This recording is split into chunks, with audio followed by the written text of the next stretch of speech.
Greetings, fellow seekers of wisdom. Today we unravel the profound teachings of Stoicism, a philosophy born in ancient Greece that echoes through the corridors of time. Before we dive into the three core beliefs shaping Stoicism, don't forget to hit that like button, share the enlightenment, and follow for more journeys into the realms of ancient philosophy.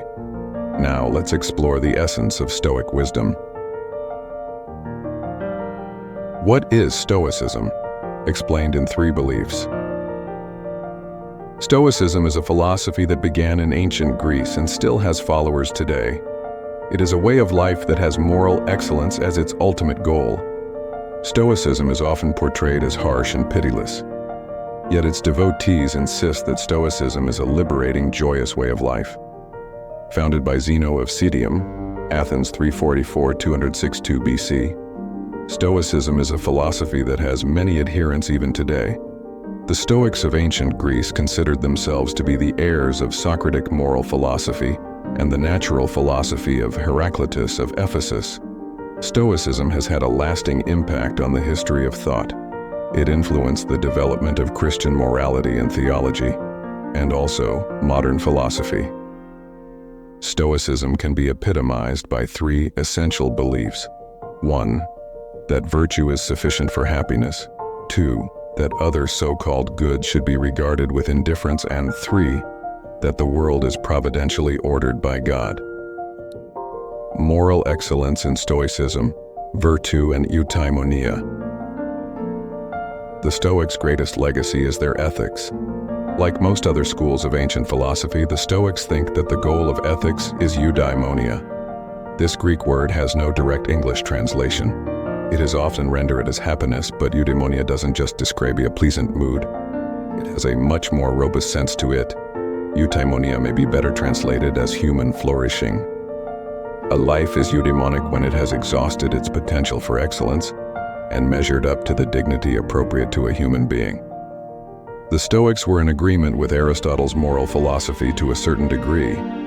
Aristotle defined eudaimonia as activity of the soul in accordance with virtue. Nicomachean Ethics 1098a-17. It is important to note here that for Aristotle, eudaimonia and virtue are linked. The Greek word for virtue is arete. This word is not narrowly moral, but denotes any kind of excellence. For Aristotle, it is a quality that makes something good at doing what it does or being what it is. For instance, a good knife is a sharp knife. Therefore, one of the virtues of a knife is its sharpness. For humans, virtue or arete is a state of character that makes humans good at being humans. Aristotle says that humans are rational and social animals. NE 1097b10, 1098a15. Thus, our virtues are qualities that allow us to succeed in acting rationally and cooperating socially. The list of virtues often varied from school to school and philosopher to philosopher, but most schools of ancient thought agreed on 4 cardinal virtues. These were prudence, temperance, courage, and justice.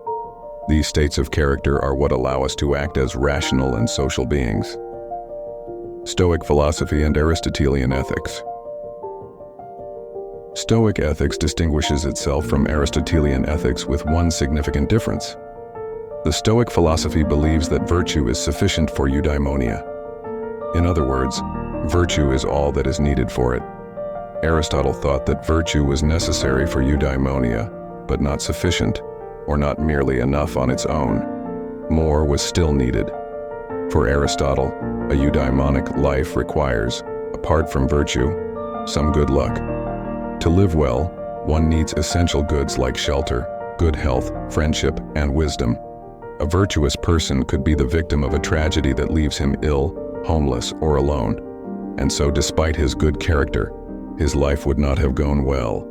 He had failed to attain eudaimonia. The Stoics disagree here. Looking back to Socrates and the Socratic school of cynicism, ancient Stoicism claims that all that is necessary to live a good life is being virtuous. All other so-called goods should be regarded with indifference. Even if the virtuous sage suffers multiple tragedies or even endures intense physical torture, he still has a chance at eudaimonia because these external things need not corrupt his virtuous character. Once you have become virtuous, nothing can ruin your life. In Stoic logic, virtue is the limit of happiness. In several of Plato's dialogues, Socrates says many things to this effect. For instance, in Plato's Apology, Socrates says to his jury, "I do not think it is permitted that a better man be harmed by a worse. Certainly he might kill me, or perhaps banish or disenfranchise me, which he, Miletus, and maybe others think to be a great harm, but I do not think so." Socrates' words have been drawn upon by many Stoics. Rome's Stoic Epictetus liked to paraphrase it as, "Anytus and Miletus can kill me but not harm me." Roman Emperor Marcus Aurelius' Meditations asks, "How can that which does not make a man worse make the life of a man worse?" The obvious Stoic answer, it can't. Only virtue is good, and vice is bad, and everything else is indifferent. The attitude of the Stoics, indifference. It is the doctrine of indifference that is probably responsible for Stoicism's reputation as harsh and pitiless. If only virtue is good, that means that health, pleasure, and even the welfare of our loved ones should be regarded with indifference. Yet Stoic indifference to external things is more complex than it seems. Although the ancient Cynics influenced the Stoic doctrine of virtue, Zeno even studied under Crates the Cynic before founding his own school. The Stoic doctrine is distinct from the Cynic doctrine. The Cynics thought that only virtue was good, and all other so-called goods ought to be scorned and actively avoided. The best life was a rigidly austere life of poverty and extreme asceticism. Stoicism, on the other hand, says that we should not scorn externals but regard them with indifference. The demands of virtue still require that we take care of ourselves and others, and the Stoics believe that such things can be choice-worthy without also being taken as ultimate ends. I think that this is best illustrated by the archer metaphor. This was a favorite metaphor of many Stoics. A good archer does all that he can to hit his target, but once he lets go of the bowstring, it is no longer in his power to ensure that the arrow hits the target. A sudden gust of wind could blow the arrow off its course, or something could intercept the arrow before it hits the target. Nevertheless, the archer is a good archer, because he did everything in his power to hit the target. If being a good archer is defined by one's success at hitting the target, then whoever is good or bad is left up to chance. External factors which the archer has no control over can thwart his goal. The Stoics think that one should not be blamed for things outside one's control. Therefore, although a good archer aims at the target is not his goal. It is not hitting the target that makes an archer a good archer, but merely doing all that he can to be a good archer. And this means he must try his best to hit the target while regarding hitting the target as indifferent to his ultimate goal. The Stoics suggest that we should have the same attitude towards our aims in life.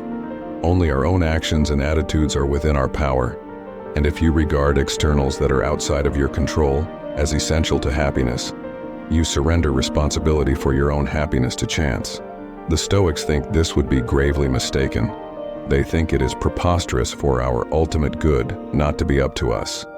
But why not just accept the grim possibility that the world is not set up with our welfare in mind?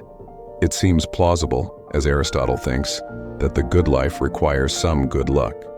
The Stoics refuse to accept this because they believe that the world is providentially ordered by God to be as good as possible. God, fate, and freedom. The Stoics on providence. The ancient Stoics are pantheists. They believe that the cosmos is identical with God.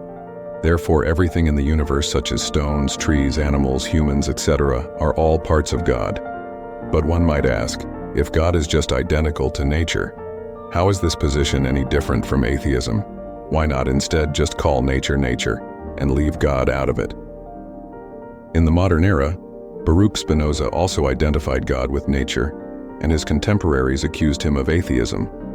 Stoics would insist that the cosmos can rightly be called God because according to them the cosmos is intelligent. To be more precise, the Stoics identify God as a universal mind or reason present in all things, and the physical cosmos is God's body. Yet the Stoics claim to be materialists. Even the soul and the universal mind is present in all things made of matter, although of a rarefied and nobler kind of matter. The Stoics believe that the laws of nature are good evidence that the world was designed with purpose, and claim that humans' ability to reason suggests that we are created by something that also possesses reason.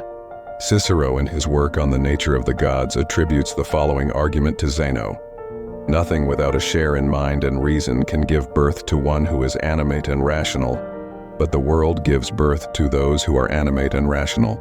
Therefore the world is animate and rationale." 222. The Stoics follow the pre-Socratic philosopher Heraclitus in claiming that the world is organized by reason, or logos in Greek. Heraclitus said, "All things come to pass by this word, logos." Fragment 2. Logos has many meanings. It can mean reason, argument, or even speech or word. Classicist G.M.A. Gruber, 1983, claims that the Stoic conception of logos likely influenced the author of the Gospel of John, which begins, "In the beginning there was the word logos, and the logos was with God, and the logos was God." John 1:1. Yet unlike the God of the Abrahamic traditions, the Stoic God is not omnipotent. His power is limited by natural and logical possibility. These limitations, at least in part, explain why there is evil in the world. The Stoic Chrysippus, one of Zeno's immediate successors, taught that the existence of good and evil were interdependent. It is logically impossible for good to exist without evil, so God designed a world that makes the best of this situation. Thus, evil may exist at the local level, but it is exploited by God to perfect the whole. Copleston, 1993. Once again, following Heraclitus, the Stoics believe that reality is in flux. Everything is constantly changing.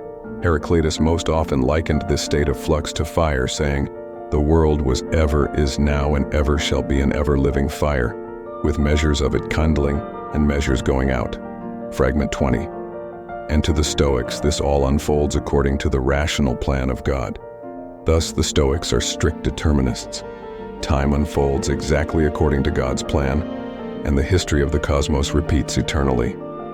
Everything began in a conglomeration of fire. Everything will collapse back into it, and then the cosmos will begin again, unfolding exactly as it always has. There is no reason for future world cycles to change, because God's plan for the cosmos is as good as it could be. Despite believing in a deterministic universe, the Stoics did not deny human freedom. According to O'Keefe, they are compatibilists, believing that fate and free will are compatible. The Stoics claim that your decisions and attitudes are up to you because they are your choices. It is with your intellect and self-discipline that you decide to do what you do. You are not constrained from doing anything against your will, which is consistent with causal determinism. And because everything unfolds according to God's plan, you should love your fate. The legacy of Stoicism. Stoicism has had an immense impact on the history of thought. Their ethics and theology influenced the development of Christianity, while the Stoics' legacy extends to the modern era as well, setting precedents for certain elements in the philosophy of Kant and Spinoza. Today, there has been a surge of popular interest in younger, future Stoic philosophers. Much recent self-help literature looks to the Stoics for inspiration, and organizations like Modern Stoicism host international events like Stoicon and Live Like a Stoic. Week to promote Stoicism as an attractive way of life. We can reasonably expect Stoicism's legacy to survive long into the future.